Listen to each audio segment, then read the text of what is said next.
इन 10 बड़े मामलों में नाकाम रही है सीबीआई। क्या सुशांत की मौत से उठा पाएगी पर्दा? यूं तो सीबीआई देश की एक प्रतिष्ठित संस्था है।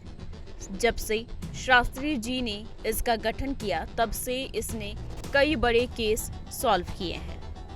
इसलिए सुशांत केस में उम्मीद की जाने लगी है कि सीबीआई को मामला सौंपे जाने के बाद अब दूध का दूध और पानी का पानी हो जाएगा।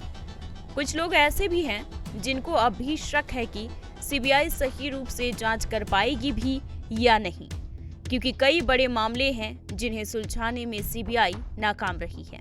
2008 में हुआ आरुषि हेमराज मर्डर केस सुशांत सिंह राजपूत के मामले की ही तरह चर्चित हुआ था। इस मामले की जांच भी सीबीआई ही कर रही थी। 12 साल बाद भी इस मामले की गुत्थी अभी तक सुलझ नहीं सकी है। इस मामले में सीबीआई की नजर में कई लोग आरोपी रहे। आखिर में तलवार दंपत्ति को अदालत से उम्र कैद की सजा मिली। हालांकि बाद में हाई कोर्ट ने दोनों को बरी कर दिया। अब ये मामला सुप्रीम कोर्ट में है। 2013 में फिल्म एक्ट्रेस जिया खान के सुसाइड केस की जांच भी 2016 में सीबीआई को सौंपी गई थी। जिया की मां ने आरोप लगाए थे कि जिया की हत्या हुई है। इसके साथ ही मुंबई पुलिस पर भी केस को भटकाने का आरोप था, लेकिन 4 साल के बाद भी इस केस का कोई हल नहीं निकल सका है। एक और मामला जवाहरलाल नेहरू विश्वविद्यालय के छात्र नजीब अहमद से संबंधित है, जो कैंपस से 15 अक्टूबर 2016 को रहस्यमय तरीके से लापता हो गए थे, लेकिन सीबीआई अब तक इसे सॉल्व नहीं कर पाई है।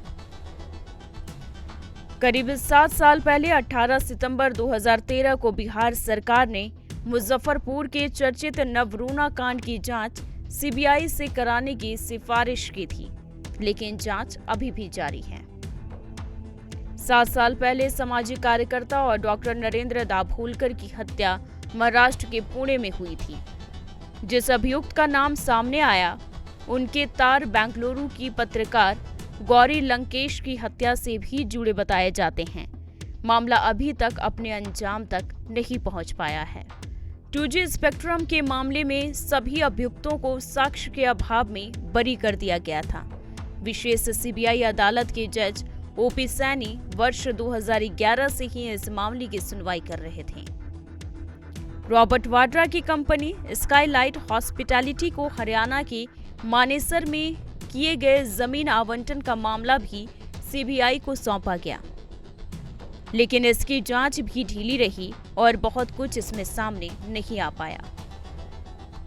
मध्य प्रदेश में हुए व्यापम घोटाले की जांच का जिम्मा भी सीबीआई को सौंपा गया।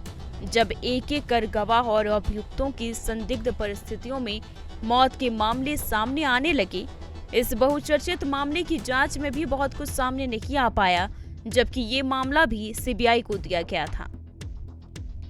पश्चिम बंगाल में साल 2013 में हुए बहुचर्चित शारदा चिट फंड घोटाले के मामले में भी 200 के करीब लोगों पर आरोप लगे थे, जो सीबीआई को सौंपा गया था, लेकिन ये मामला भी लटका हुआ है। जब अगस्ता वेस्टलैंड हेलीकॉप्टर खरीद में हुए घोटाले के आरोप वाला मामला सुर्खियों में आया था, तो देश भर में आरोपों का दौर शुरू हो गया था। कहा गया कि 12 हेलीकॉप्टरों की खरीद में बिचौलियों और नेताओं को इटली की कंपनी से कथित तौर पर कमीशन मिला था। 3600 करोड़ रुपए की इस डील की जांच का जिम्मा भी सीबीआई को सौंपा गया, लेकिन बहुत कुछ सामने नहीं आ पाया।